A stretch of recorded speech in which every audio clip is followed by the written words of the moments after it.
এত বজ্র সুনামগঞ্জে এত বজ্রপাত হয় জানলে তো বিয়ে করতাম না ওখানে। মাননীয় সদস্য কামরুজ্জামান কামরুলকে একটি প্রশ্ন উত্থাপন করার জন্য আহ্বান জানাচ্ছি। ধন্যবাদ মাননীয় স্পিকার।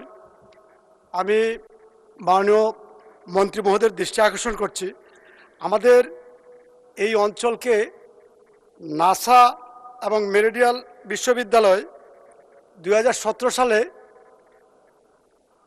এই অঞ্চলকে দুর্যোগের কেন্দ্রস্থল হিসাবে ঘোষণা করেছে। আমাদের স্পেশালি আমাদের বাংলাদেশ। গতকালকেও মাননীয় স্পিকার 8 জনের মৃত্যু ঘটেছে।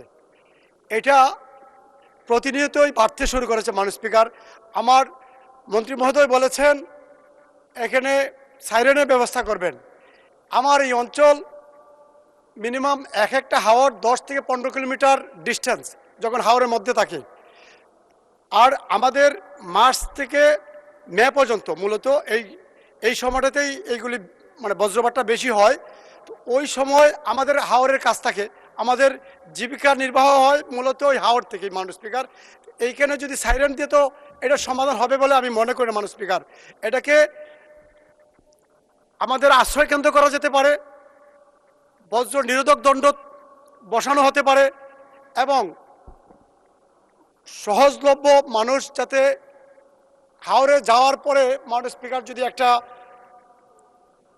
নিরোধক দণ্ড বসেন সাথে নেওয়া যায়, এরকম কোনো ব্যবস্থা করা যায় কিনা বিজ্ঞান ভিত্তিক। আমার মনে হয় ওইটা করলে মাননীয় স্পিকার আমাদের জন্য ভালো। প্রতি বছরেই মাননীয় স্পিকার আমার আসন থেকেই আমাদের ডেপুটি স্পিকার উনার এখান থেকে দুইজন মারা গেছে। আমার এখানে যেদিন 4 দিন মারা গেছে। প্রশ্ন করুন। জি মাননীয় স্পিকার, এটার জন্য আমি মনে করি এখানে আশ্রয় কেন্দ্র, প্রতিটা হাওরে যদি আশ্রয় কেন্দ্রের ব্যবস্থা করা হয়, এটা বর্ষা মৌসুমে আমাদের কাজে লাগে। মাননীয় স্পিকার, হাওরে মাছ ধরতে যাওয়ার সময় এরকম ঘটনা ঘটে। মাননীয় মন্ত্রী, আশ্রয় কেন্দ্র করবেন কিনা?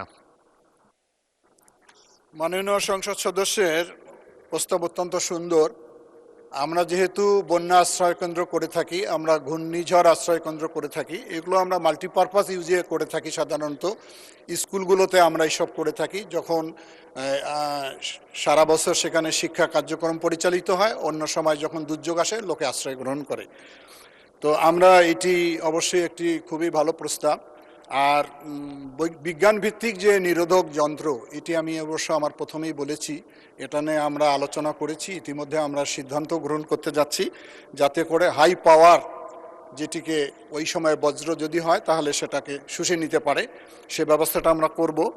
তো এখানে একটি মনে করি আমি যে আশ্রয় কেন্দ্রের পাশাপাশি যদি আমরা এই জিনিসটাকে ওই অঞ্চলগুলোতে, বিশেষ করে উত্তর এবং এই হাওর অঞ্চলগুলোতে আমরা স্থাপিত করি, তাহলে মানুষের এই জানমালের অর্থাৎ বিশেষ করে প্রাণহানি ঘটার সম্ভাবনা কমে যাবে।